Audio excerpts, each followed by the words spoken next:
Mes beaux enfants. Mes si beaux enfants. Ceux que je n'attendais pas. Ces deux petites bouilles d'amour qui ont chamboulé mon quotidien. Moi qui étais loin d'être sûr de vouloir des enfants. Le destin a craqué. Bon, lui, il est incapable de prendre une décision. Mettez cette belle petite meuf et ses deux enfants sur son chemin, qu'on avance. Là, ça semblait simple. Ils n'étaient pas mes enfants, pas ma responsabilité. Leurs parents s'occupaient de gérer, moi j'étais là en bonus. Grossière erreur. Ça a peut-être été vrai au début, mais ça a volé en éclats quand on a emménagé tous les 4. 5 en fait. Faudra vraiment que je vous parle du chien un jour. Notre foyer, notre maison. Le piège se refermait sur moi jour après jour, sans que je m'en rende compte. À force de partager leur quotidien, la moitié du temps, à force de jouer avec eux, de leur apprendre des choses, de participer activement à leur vie, sournoisement, le destin s'imposait. J'aimais avoir des enfants. J'aimais avoir ses enfants.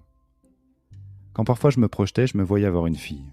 Cette présence féminine qui m'a toujours beaucoup rassuré. Cette sensibilité, cette façon de communiquer sur ses émotions. Je me sentais à l'aise avec ça. Une fille, c'était évident. Là encore, le destin s'est bien marré. Ah, tu veux une fille ? Ok. J'ai la plus belle des belles filles. Elle m'a tout de suite fait craquer. Mais sous ses airs de petit chou, elle avait une mission.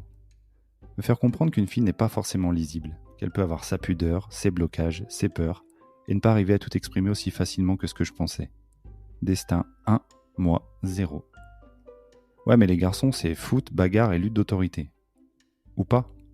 Il fallait que j'aie mon trop beau fils pour réaliser mon erreur. Il fallait que ce soit lui, ma petite boule d'émotion, pour que je m'autorise à découvrir tout ça. On peut prendre son garçon dans ses bras, lui faire des câlins, des bisous et lui dire qu'on l'aime. Destin 2, moi 0. Je pensais avoir des choses à apprendre à ces enfants, à part imiter Donald, péter avec ses mains ou jouer avec un briquet. Des choses sérieuses, qui pourraient les aider dans leur construction, dans leur vie future d'adulte. Mais derrière leur gueule d'ange, ils avaient pour but de me convaincre que moi aussi, j'avais des leçons à tirer d'eux. À leur contact, à celui de leur mère, j'ai tellement appris. J'apprends encore. Il fallait qu'ils entrent dans ma vie pour que je m'interroge, que je renverse certaines certitudes. Est-ce que je serais allé aussi loin dans l'introspection sans eux ? Est-ce que je me serais réconcilié avec l'enfant que j'étais ? Quel paradoxe. Le destin le savait déjà. Être moi, c'était avoir ces enfants-là.